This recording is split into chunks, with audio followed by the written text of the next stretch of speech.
Hi everyone, this is Sunit here in this video, joined by Gian.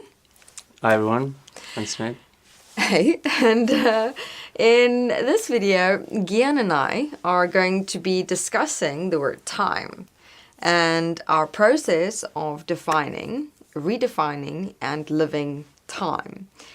Now, what was interesting was when I also asked Gian if he'd join us in this video, because I know, well, I asked a couple of people, and Gian said he will join us because he's walked quite a process with the word time.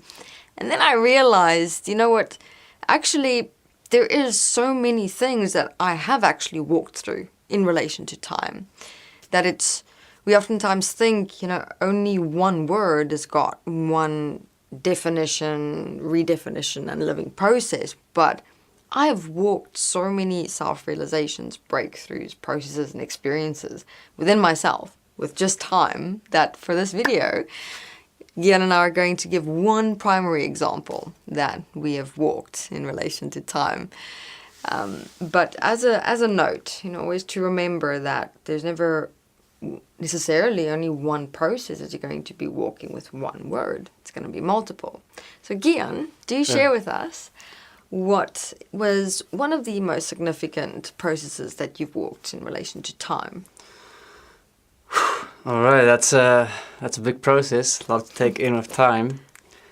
Well, basically, if I have to first look at how I used to live time, if you look at the system and if you look at schooling and your general life setup, you wake up a certain time, you go to school, for example, a certain time, you come home, you have activities afterwards, and you start building up this concept of time inside yourself where it's very structured, it's very limited as well. There's only a specific amount of time to do a specific amount of things.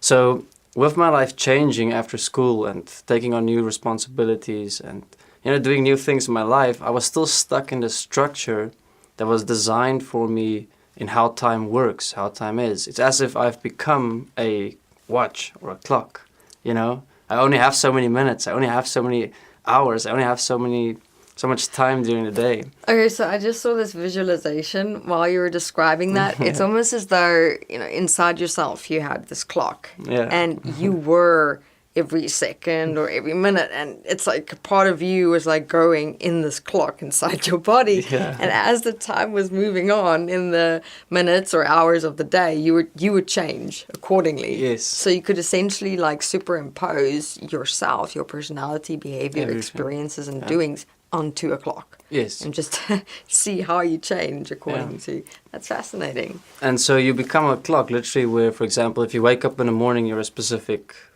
personality, because in that time, and you have an hour to be that personality, then you have to get to work, then you have 6, 7, 8 hours to be that person in that hours, and then you get home and you don't know what to do with yourself because your time isn't set in to be someone, so you can be lazy, you can watch TV, there's all these different things you can do unless you have activities.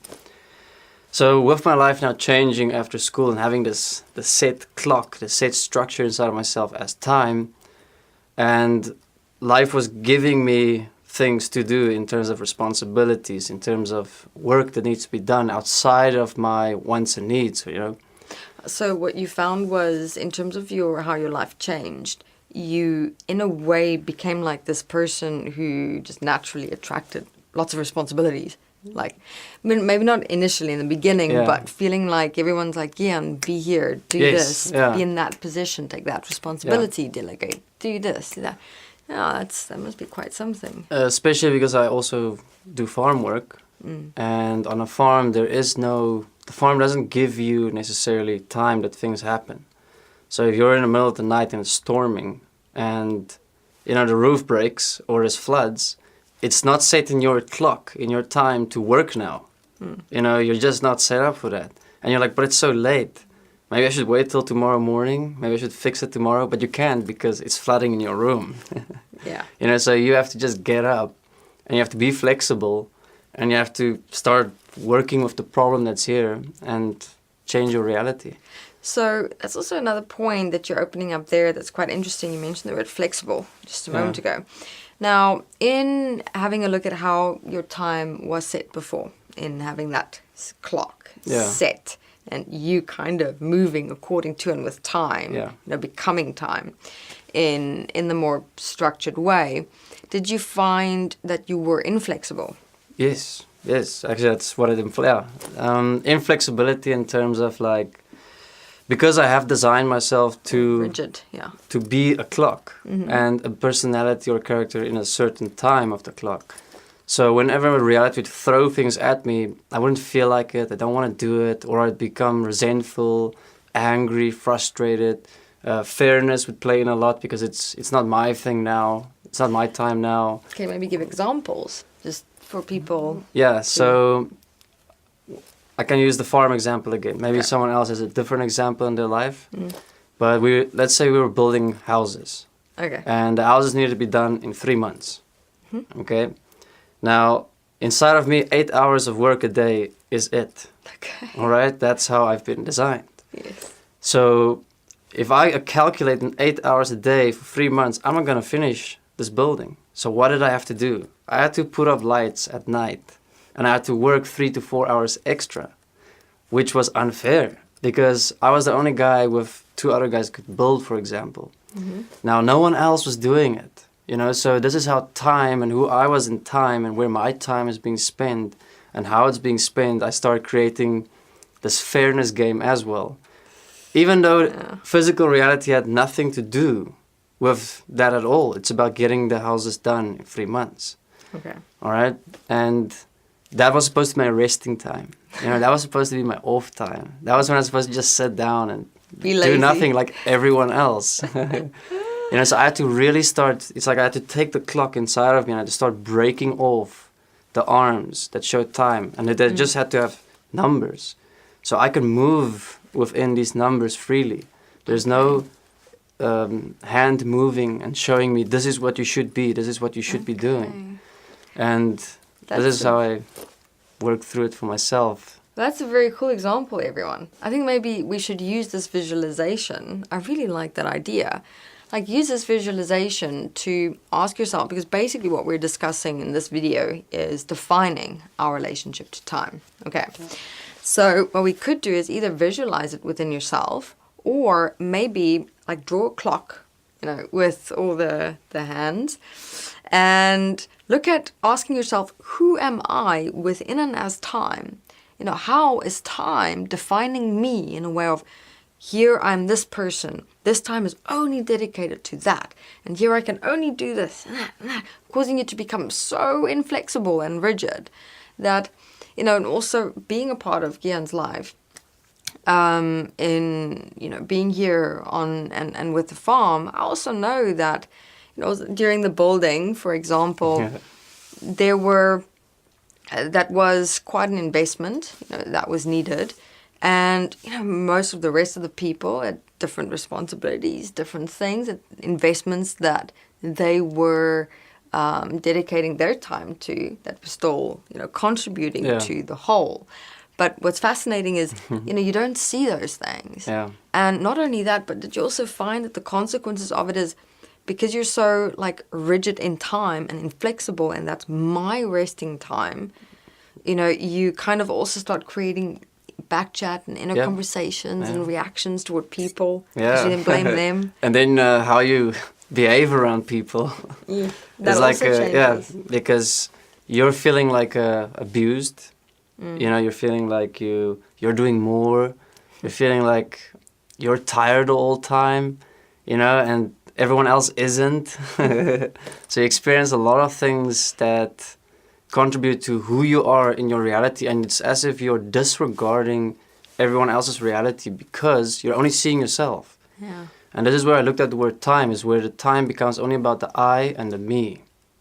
You know, it's a I, me, I, me, I, me, I, me. Me, myself, and I. Yeah, and this is what then defines the time. And you completely miss out on what other people are actually doing. For example, while I was building, someone was cooking food.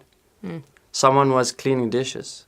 Someone was preparing the room I'm sleeping in. someone was feeding the dogs, someone was taking care of the horses. So, everyone was doing something that I didn't have to do.